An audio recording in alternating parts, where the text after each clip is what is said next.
For our last talk for the morning, I wanted to have someone from our staff tell you about a research endeavor that's going on at the Waquoit Bay Research Reserve.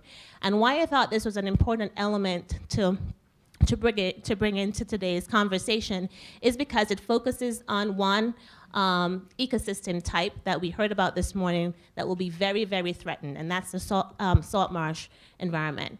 And also because a lot of things will emerge from today about things that we don't yet know about how ecosystems might respond, and how are we kind of trying to get, maybe not ahead of the curve, but how are we trying to get our ducks in a row to really have a better understanding of how these ecosystems might respond so that management or planning decisions can be made with that information down the road. So this is not something that is has data yet to say you can go out and use this, but it's something to be mindful of what is being put in terms of infrastructure and research to be able to tell us something about how these ecosystems might respond. So Jordan, I'm going to hand over to you to take it away. Thank you very much. Can everybody hear me all right? Is this working? Okay, great. My name's Jordan Mora. I'm here today to talk about the steps that we're taking at the Waquoit Bay National Estuarine Research Reserve to quantify and hopefully better understand the ecological impact of sea level rise in our area. And before I get started, I do want to mention that for those of you who aren't as familiar with the National Estuarine Research Reserve system, it is comprised of about 28 different reserves, most of which have agreed to take on this project, which they refer to as a Sentinel Site project, the idea being that each reserve across the country will be monitoring similar aspects of salt marshes and their ability to adapt to sea level rise and other variables associated with climate change. So with that, I will get started. Here's a brief overview of what I hopefully will get a chance to talk to you about. First, I'll give a little bit of a background of the research that's prompted this study. And then I'll jump right into the sort of technical details of the infrastructure and surveying that we're doing out at our salt marsh. These are some of those pieces that I'll cover, our site selection, the different parameters that we're looking at. And then I'll follow up with future research priorities, and finally give you an idea of how I can foresee some of this data being applied. Certainly not a complete list of the options to use this data for the future, but at least some to give you an idea. So to get started, salt marsh ecosystems are extremely important. They're very highly productive due to the fact that their placement in the estuary is quite unique because they are at that juncture where terrestrial upland habitats meet the intertidal marine environment. And because of that placement in the estuary, there's a lot of nutrient and energy cycling that goes on in the marsh, providing numerous ecosystem benefits or ecosystem services which are beneficial to humans. It actually helps drive much of our coastal economy, including things like our real estate values, infrastructural stability. We talked this morning about storm surges and their effect on our properties. Salt marshes act as a buffer to some of those impacts, and they offer us some protection from the wave and wind energy from storms. So they're very important to our economic stability. Also, things like commercial fishing yields. Salt marshes are extremely important habitats for juvenile fish, and also just in the larger food chain, and additional animals such as birds, which is a huge draw for ecotourism in this area. The migrating birds that come through this area is super beneficial to us in terms of our economy. So definitely salt marshes are important to us in many ways. I won't reiterate this too much because I know we've talked about it a great deal this morning already. The prediction that I have here is from Rahmstorf from 2007, which is predicting about a 1.4 meter increase in sea level rises by 2100. And as Jeff mentioned earlier this morning, actually a very similar graphic, research has been done on salt marshes, which suggests to us that they actually have natural processes which allow them to adjust to sea level changes. And so this study done by Redfield in 1965 basically recreated the development of the salt marsh over the centuries through sediment coring. But this is based on this idea of a 2 to 3 millimeter increase in sea level rise per year. And for us in New England, we're expected to see more of a 6 millimeter increase in sea level rises per year. And what that means is it leaves us with this question of, can our salt marshes keep up? It's going to be a much faster rate than historically our salt marshes have seen, and we just don't know whether or not they'll get submerged or they'll actually be able to accrete and adjust fast enough to adapt to rising sea levels. So to give you some background on what an optimal salt marsh response would be to sea level rise, I've created this sort of animation, and I apologize for my rudimentary plants here, but for some of you who are more familiar with salt marshes, you may recognize, hopefully, the taller plant being Spartina alterniflora, which is generally a plant that grows in the low marsh where the soils are a little bit better aerated, and they're flooded more frequently, which means that they're generally more tolerant of salinity. And then there's the high marsh zone, which is made up of the shorter plant, which is Spartina, or is meant to look like Spartina patens, which is also known as salt hay. And salt hay is a little bit less salt tolerant and less flood tolerant, so it makes up that higher region of our marsh. And we have our mean high water line, which generally falls right at that transition zone. What we can expect with sea level rise is that the flooding frequency and duration on the marsh will increase. And with that, the salt marsh should be able to adjust, but it's based on a number of different mechanisms.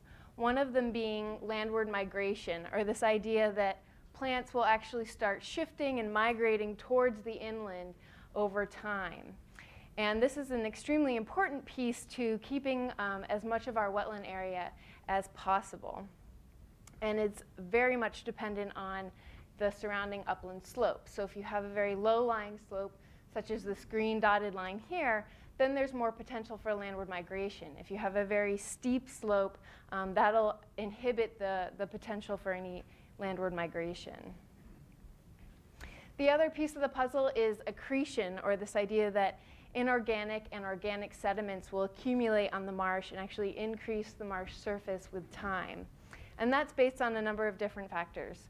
One of them being the sediment supply. We've talked about erosion of our coast and the different impacts that our wave energy can have.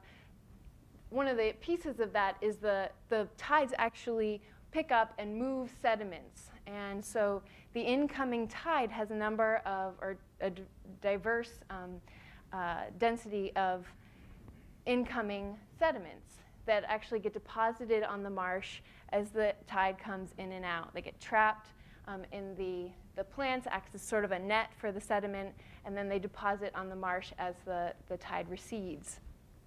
This leads us to sedimentation over time, which is just the buildup of sediments on the marsh surface. In addition to that, and as someone mentioned earlier this morning, New England marshes in particular rely heavily on the buildup of plant material over time for accretion against sea level rise. And what that means is, as we have more tidal energy coming into the system, more nutrient input with the incoming tide, we're expecting to see increases in our primary productivity, or increases in the biomass of our plants. And as we have more plants, we have more organic matter, more detritus, and more root mass, which helps basically beef up the salt marsh against sea level rise. So that was sort of the optimal scenario. I wanted to also provide a scenario which resembles more of an impaired salt marsh, which a scenario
has it floated in? Is that rack, dead plant material that floats in with the tide, or is it last year's dead, which is just the plants that went through their normal senescence the year before. In addition, we monitor stem density. We go out and actually count the stems within a subsample of our 1 meter quadrat. It's a little tedious, but we lived through it last fall, which was our first year doing it, so I figured that was a good start. And we use a smaller subsample for the smaller species.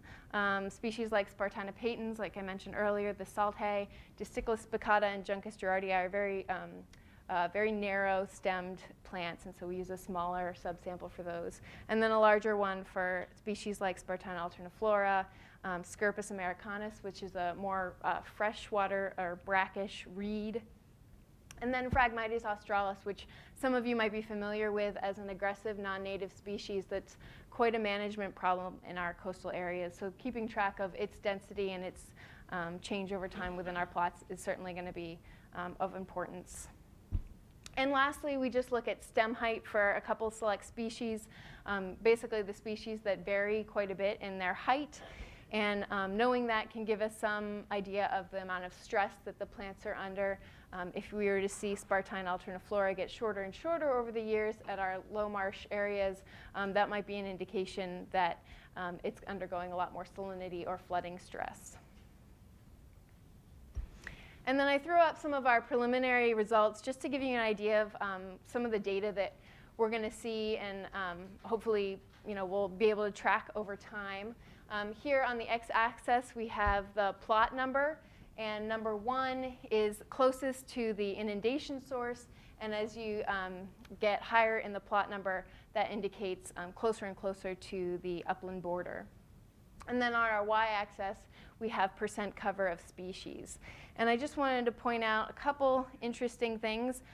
First one being that our marshes are very much dominated by Spartina alterniflora, especially in section 1, which again I mentioned was at that inlet and is generally of a higher salinity level. However, in section 2, we get more of this high marsh zone, which is made up of a higher diversity of species, and those plants tend to be less flood and saline tolerant. So what we might be able to do over time is to see how these zones shift. We might see them shift towards the upland. We might actually see whole zones disappear. It's something that we're going to have to keep close watch on year after year.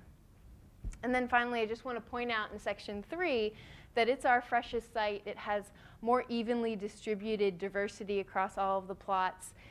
What we might see over time is that section 3 might look more and more like section 1. We might begin to get more and more Spartina alterniflora cover, and that would be a result of, again, that increased salinity and increased flooding.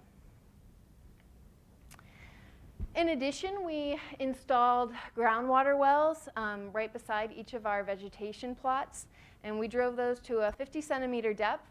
The bottom 30 centimeters of that was a screened PVC pipe, which allows for water seepage, but tries to control and reduce any sort of sedimentation within the well.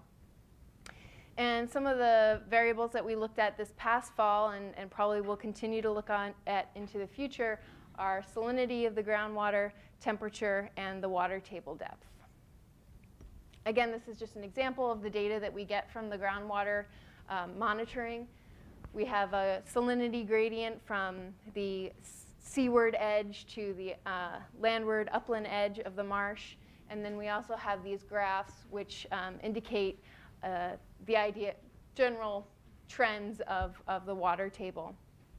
As sea level rises, we might see more higher saline, more red here. The other possibility is that with increased precipitation, we might get more freshwater inputs, and you might actually see an even greater difference in our gradients. So very salty low marsh and maybe a fresher high marsh. It's a possibility, we don't know. And then we put in tidal water gauges in order to monitor the surface water. We wanted to get a very accurate idea of our tidal profile within each of our sections. Luckily, the Sagelot Pond is one of our system-wide monitoring program, or SWAMP sites, which has been around for a number of years now. And at that site, we install a YSI multi-parameter SON, which is there continuously collecting data of the water level and a number of other variables that it collects. In addition to that, we're going to be installing 2 smaller water level recorders that will also, I think, take temperature. And those will be installed in tidal creeks within some of the other sections. And one of the major pieces and sort of obstacles that we're running into with these water level devices is that they have to go back into the exact same elevation within the water column each time that they're deployed. And the idea is to have them out there and collecting data as much as possible. But every now and then we have to go out and upload the data from the units in order to have that data to use for analysis. But it's important that each time the unit goes back, that it goes back to that very same spot. So we've been trying to construct basically permanent stations for these water level recorders in our tidal creeks. And then finally, for surface elevation, there were a number of different components we wanted to be able to look at a very, very accurate, almost sub-millimeter accuracy over time in terms of monitoring whether our salt marshes are accreting or whether or not they're subsiding over time. And the first part of that step that we needed to take was to install some infrastructure that we could use as a reference or baseline as the salt marsh moves around them. One option is to put in concrete marks such as this one, where you basically dig a 4-foot hole, fill it with concrete, and assume that that mark won't move too much over the years that you're surveying. However, because the timescale for our study is looking into the future 20 to 50 years, these types of marks are prone to deterioration over that timescale. They can crack. They're more prone to frost heaving, which of course in New England is something we have to consider. So in addition to that, we put in deep driven rods, or stainless steel rods, actually in the interior of our marshes and then bordering the marsh in the upland. But when we started thinking about driving in our rods, we said, okay, how far do you have to drive a rod into the marsh or into the upland border in order for that mark to stay stable throughout time? And so we called up our friends down at the National Geodetic Survey, NGS, and asked them, because we figured they should know, they install these rods all the time, what the optimum depth is for getting a very stable mark in our marshes. Unfortunately, they weren't able to give us a real clear answer. So they said, well, we'll help you install these marks if you help collaborate with us on an experiment to see whether or not the depth of the rod really does impact the stability over time. We said, okay, great. So what ended up happening was we put in our upland marks at greater than 100 feet using a number of different pieces of equipment, impact hammers, percussion hammers, all sorts of things to drive the rods into the marsh as far as possible. And then in our interior marks, we put a 20, a 40, a 60, and an 80-foot mark in each of our sections. So it ended up being a lot of stainless steel rod in our marks, or in our marsh, but hopefully we'll be able to make some sort of statement about the stability of them over time and whether or not the depth of the rod is a factor. So what we ended up with for each of our sections is 2 concrete marks and then 1 deep driven rod in each of the sections in the upland, and then our 4 marks that were actually in the interior of the marsh themselves. And the next step was to level in, our surveying term, to basically get the elevation and the relationship between the different points using a digital elevation level. And that looks like this. That's me in the cold with our Leica DNA 03, which gives us sub-millimeter accuracy on the elevation of our marks. And what we do is 2 people stand with rods on 2 marks. Each of the rod has a barcode that the level reads. And it can basically calculate the difference in elevation between those 2 points. What we then do is leapfrog each other until we get basically a loop of all of our marks, and then we can distinguish any sort of relationship and changes over time between all of our different benchmarks. So it's been pretty crazy. We were out there about every other week for the first month or so, and then tapered off in the frequency of the monitoring.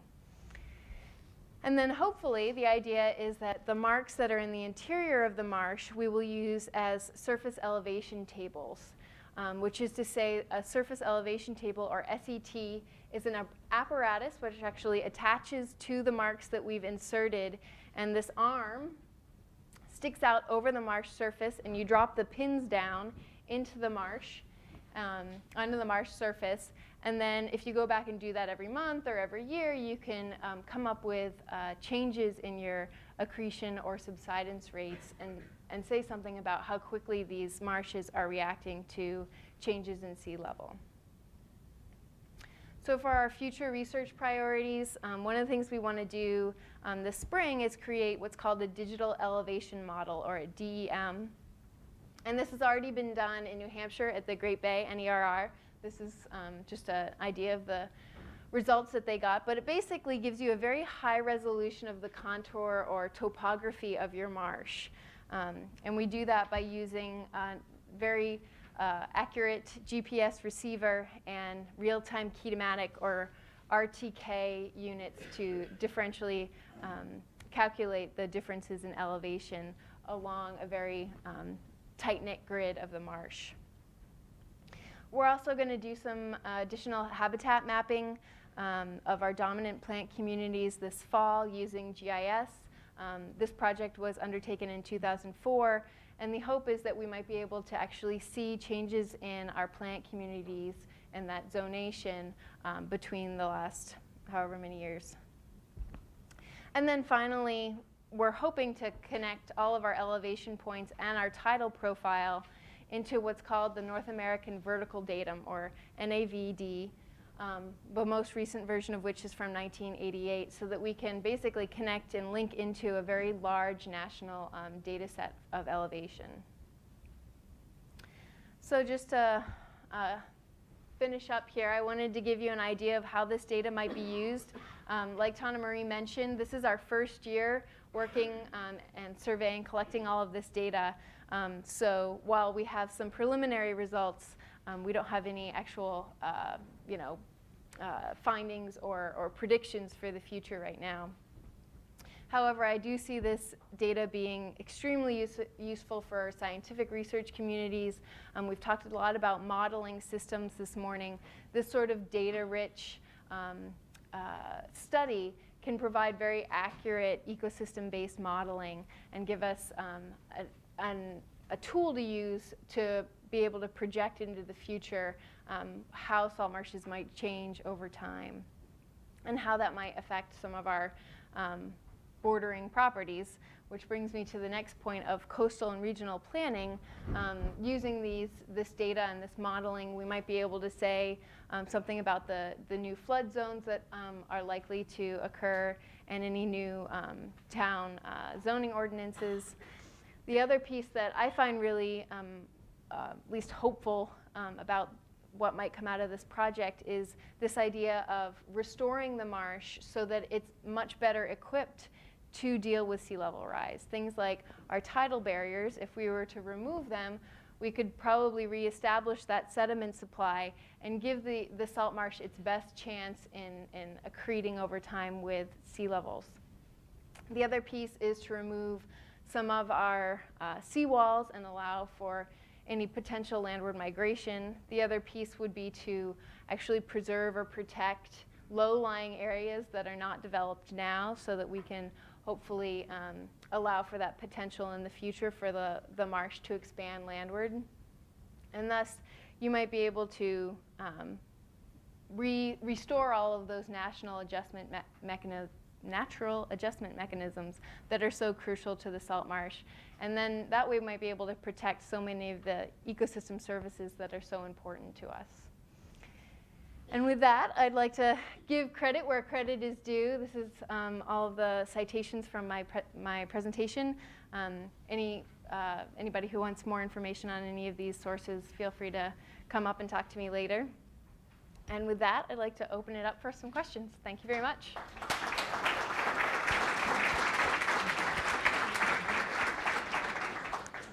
Thanks. So we're probably going to take 2 questions for Jordan, and then one here from Just tap him right here.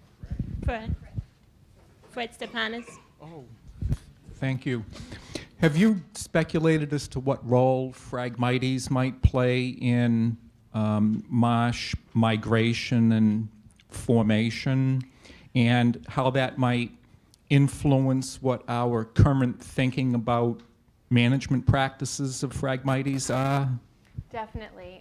Phragmites poses a huge threat for our salt marshes. For those of you who aren't familiar, Phragmites, it can grow 4 meters tall. It has a very, very dense root zone or root network, and can spread very easily through what's called clonal integration. It basically puts out a whole bunch of tillers underneath the ground and can spread very rapidly across the marsh. This has significant effects on our biodiversity and also on the function of the marsh. So definitely trying to understand how Phragmites might be reacting to climate change and also how we might manage it better is something that I think would be useful coming out of this study. What I have read and what I assume might happen is that with precipitation and increases in our nitrogen loading in our watersheds, that's going to really help Phragmites. It's going to love that freshwater input and all of that nutrients entering into our marshes. So I think it's going to become more and more of an issue. However, the other side of that is, well, if you have increasing sea level rise, you might actually end up with greater salinity and greater flooding, which might keep Phragmites at bay. It's hard to say right now, but certainly by monitoring some of our Phragmites stands in our salt marshes, we do have Phragmites in a couple of these different sections. We might be able to say more about whether or not Phragmites seems to be expanding or diminishing over time. Does that get to your question? Well, you kind of went in a different direction than what I was speculating, which is since Phragmites is so good at collecting organic materials and sediments, doesn't that kind of help the formation of? Yeah, definitely. Phragmites, because of that really dense root network, it can actually increase and cause accretion of the salt marsh surface, which in most cases turns out to be not such a great thing because it makes the soils much more aerated and becomes a very different marsh. So on one hand, it could be good for accretion if we just want to say, let's try to get the salt marsh to accrete at the level that, increase that rate as much as possible. However, Phragmites is a plant that grows in monocultures. So even if we were to say, okay, we're going to let Phragmites take over our entire salt marsh and see if that helps with sea level rise, it's still going to reduce a lot of those ecosystem services that are so important to us, like habitat for juvenile fish or birding or things like that. So I think trying to make our systems as healthy and improve their integrity as much as we can through their native species is probably the route we want to try to go. Okay. Nancy Lee Wood, and this is a follow-up question to that response. I'm wondering if there has been any thoughts as to the impact of salt marsh deterioration and its impact on local agriculture. On local agriculture, that might be a little bit beyond my scope. I can tell you that definitely some of the areas that are bordering our salt marshes in terms of agriculture, in the past what's been done is to create a berm and try to impede and inhibit the tide from actually getting into our agricultural areas.